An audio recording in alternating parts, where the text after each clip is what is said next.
Director General Yu, Ms. Echo Chen, distinguished guests, ladies and gentlemen. It gives me great pleasure to be back in San Francisco. The last time I was here was in 2011. I was then in my former capacity to accompany Hong Kong's Secretary for Food and Health to come here for the APEC Summit on Prevention of Non-Communicable Diseases. At that time, the US Secretary for Health and Human Services was Ms. Catherine Sebelius, and Obamacare was, of course, a hot topic then. 3 years later, Obamacare is still the hot topic here, and a very controversial topic as well, and so is the issue of constitutional reform in our city. On behalf of Invest Hong Kong, I would like to thank the Economic and Commerce Office of the Consulate General of the People's Republic of China in San Francisco, the Hong Kong Economic and Trade Office in San Francisco, as well as their partners, namely the Asian American Multi-Technology Association, China SF, the California Chamber of Commerce, the Californian Asian Council, the Hong Kong Association of North California, the World Trade Center of North California, and the San Francisco Chamber of Commerce for their support in making this seminar possible. Today's seminar is a joint promotion between Hong Kong, Guangdong, and Macau on a piece of land we call the Pearl River Delta, which is also our home. The Pearl River Delta region is one of the most vibrant economic regions in the mainland of China. It makes up about 13% of the area of California. Although it is a tiny region, it is indeed a very vibrant, economically significant region. There are, as Sabrina mentioned, there are 64 million people living here, more than the UK and Italy. The GDP ranks 16th in the world, ahead of Indonesia, Turkey, and the Netherlands. It is the more affluent districts in China. GDP per capita is 2 times more than the national average. Different cities in the region serve different functions. Hong Kong and Macau are the 2 special administrative regions in the Pearl River Delta. We have our own legal system, which is based on the common law system here adopted in the US. We have our own judiciary.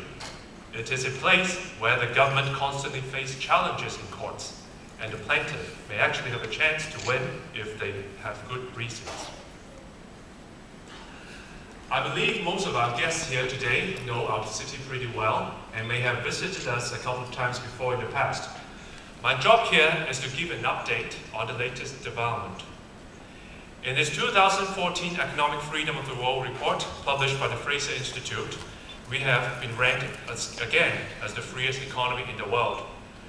We were ranked first in terms of the size of government, freedom to trade internationally, and credit and labor market regulations. We are glad that its view is also shared by the Heritage Foundation. The Heritage Foundation has ranked us again as the world's freest economy for 20 consecutive years, recognizing our high degree of market openness, investment freedom, as well as financial freedom. It is as nearly as remarkable as San Francisco Giants winning the World Series 3 times in the past 5 years. By the way, a big congratulations to San Francisco.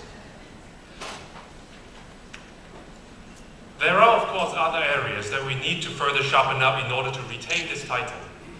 We are also mindful that we have to maintain our fundamental strengths and communicate that to the international business community, particularly in view of the current protests in Hong Kong.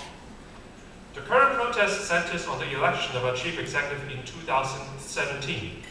The big issue here is how candidates should be nominated for election by the 5 million people in Hong Kong who will be able to vote for the first time the head of our government.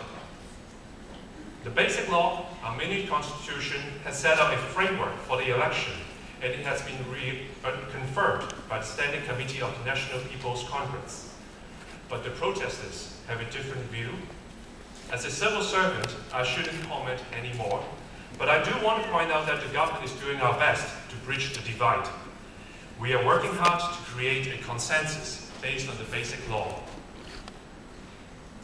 Of course, we hope the protest will end very soon, But from our day-to-day business as an investment promotion agency, we have not received any reports from our clients deciding to postpone or to withdraw the plans to set up in Hong Kong. This may due partly to the long relationship that we have built with them during the deliberation process of setting up in Hong Kong. The slide here is a survey published jointly by our department as well as our Census and Statistics Department in Hong Kong. This slide shows that we now have 7,585 companies, which is foreignly owned, either using Hong Kong as a regional headquarters, regional office, or as a local office. We see this figure up by 1.8% from 2013. But I have to say that this is conducted in summer this year, just before the protest actions. But as I mentioned, most companies that we encounter or we work with, they tend to see the overall, the fundamentals of Hong Kong or the long-term business potentials that they see of doing business in Hong Kong or through Hong Kong in other parts of Asia.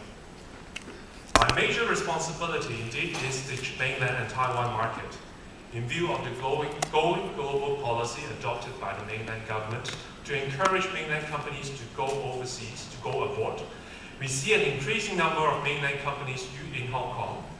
The figure in this survey is 957, and it was up from 401 in the year we started the survey in 2001. Hong Kong is indeed a good place if you want to find a business partner in China. This slide, I hope guests at the back can see it. If not, this really shows the range of businesses that we found in the survey.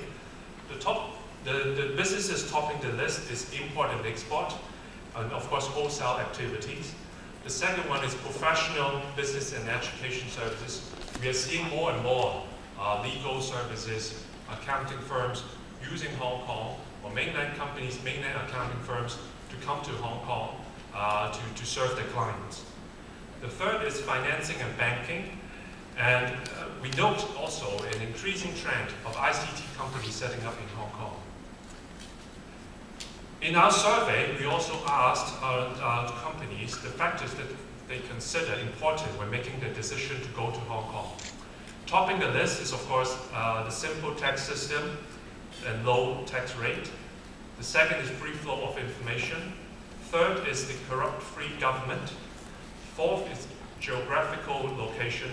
And the fifth is free port status. I'll briefly elaborate on 1 or 2 points. This slide is a comparison of the tax rate in Hong Kong, the mainland, and Singapore. The corporate tax rate in Hong Kong is 16.5 flat. Only income generated locally is taxable.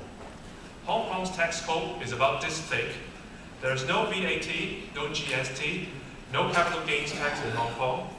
We lifted wine duty in the year 2008. It is a good news indeed for wine lovers, as well as California producers. Second slide here that I want to show is the ICT infrastructure that we have. Not only are we ranked by some of the agencies to have the best ICT infrastructures in the region, as ranked by some local global institutes like Arcane Technologies, we are also rated by some agencies as the safest place in Asia for setting up your data services. Later on, we have a colleague doing cloud computing who will be able to share with us his views of using Hong Kong. As I mentioned, because of the going global policy, we see increasing number of mainland companies going to Hong Kong. We are indeed a major market for mainland companies to go global.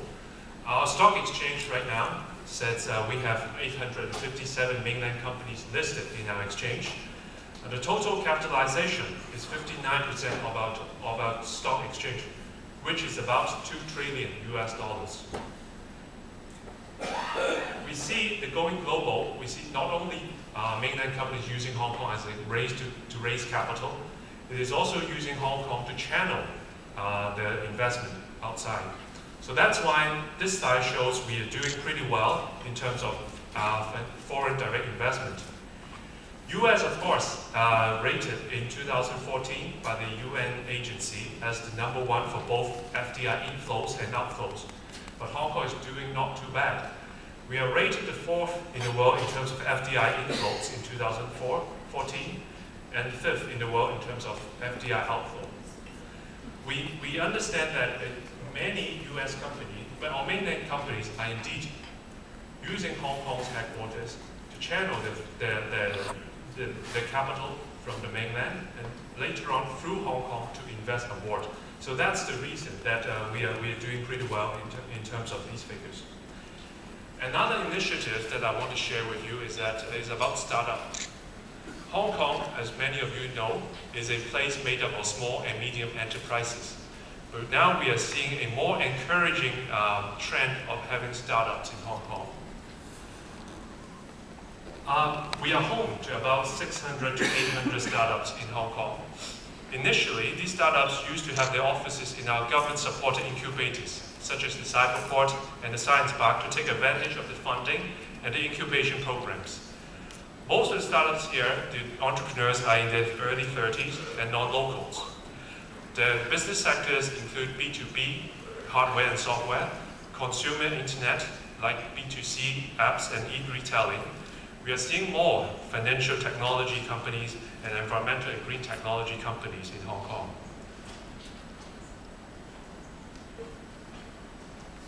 This slide shows the number of co-workplaces. As I mentioned, initially they started out in government-funded institutions, but now we are seeing more commercially run co-workplaces. In 2010, we have 3, but in this year, we had about 30. My department will be conducting a survey next year in order to know more about the startup environment in Hong Kong.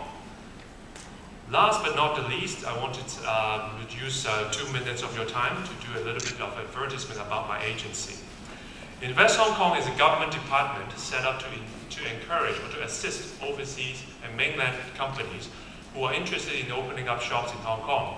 The 4 services that we provide include market intelligence, about the market knowledge of our part of the world.